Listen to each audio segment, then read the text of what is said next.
ఆడవాళ్ళు మాత్రం చెప్పండి, మీ శక్తి ఎంత చూస్తాం, స్త్రీ శక్తి చూస్తాం. ఆడవాళ్ళు మాత్రం చెప్పండి.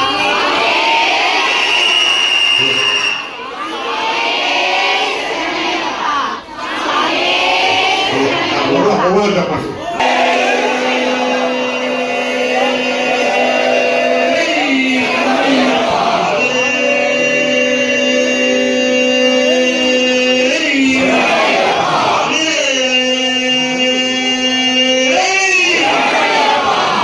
చెప్పండి.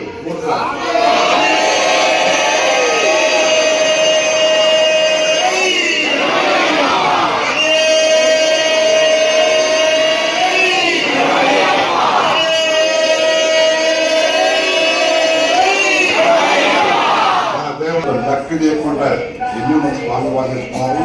మీరు మామూలు సమయంలో సమయం ఉన్నప్పుడు స్వామి వచ్చి ప్రార్థన చేసుకోండి. బుధవారం విశేష పూజ చేస్తూ ఉంటారు. సంఘానికి పోసిన వారిని ఉంటే సుబ్రహ్మణ్య స్వామికి మంగళవారం చేసుకోండి. నాగదోషం ఉంటే ఆశ్లేష నక్షత్రం రోజు నాగదేవత ప్రార్థన చేసుకోండి. వినాయకుడు పూజ చేసుకోవాలంటే సంగతి పూజ చేసుకోండి. మూలా నక్షత్రం రోజు మహాకాళి, మహాలక్ష్మి, మహాసరస్వతి ఐక్యమైన వాడే ప్రథమ దేవుడు ఉన్నారు కాబట్టి వారి మంచి ప్రార్థన చేసుకోండి. ఈ యొక్క 225 ఏ నక్షత్రం ఏ రాత్రి సమయం